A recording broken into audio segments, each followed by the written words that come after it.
'Twas the night of All Hallows, when goblin and sprite were to roam, it is said, on that terrible night. For tradition had whispered, and who could deny, that this night the good people their influence ply.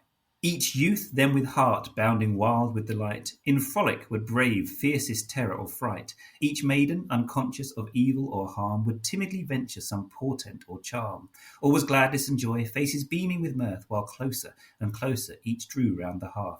The wind whistled louder and fearfully shrill, and louder it grew over mountain and hill. 'Twas a deed that was worthy of notice, remark, on Halloween night to go forth after dark. For 'tis said such enchantments on this night were wrought, that those who would venture were sorely distraught.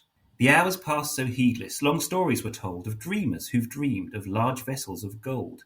The listeners were many, some laughed and some sang, till louder, yet louder, the merriment rang, when one of the maidens sprang up with a scream. My linen, I laid by the stream. All sprang to their feet, looking stern and amazed, while the maiden far into the pitchy gloom gazed. In mercy I pray you, oh follow me not. And before they could speak, she sprang from the spot.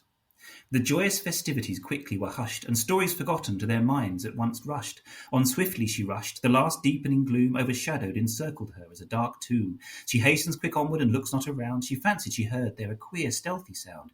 Her strength is now failing, 'twill shortly be spent. Too late for remorse, too late to repent. She moves not, she breathes not, her heart ceased to beat. Oh horrors! She certainly hears coming feet. At length she returns with step weak and slow. Her sad heart is weary and brimful of woe. She essays to call, ere her words have been said. She feels that 2 hands on her shoulders are laid.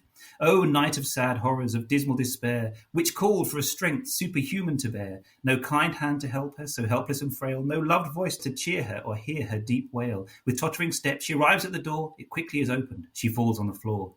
Those locks that were raven are frosty and white. Through the terrors and woes of that horrible night, those cheeks once so beauteous, their roses have paled, and her buoyant young spirit with terror is quailed. She lies there, but lo, most amazing to note, encircling her neck was a frolicsome goat. You may look for these scenes, but 'twill soon be in vain. They are passing away, they return not again. The people who heard them in childhood and youth deemed them the strongest assertions of truth. Through long years of sorrow they came as a balm, as oil on the troubled waves, bringing a calm. When thraldom, oppression their country had wrung, they poured o'er the legends their loved bards had sung. As a sunbeam they shone on their suffering path, assuaging their sorrows, appeasing their wrath.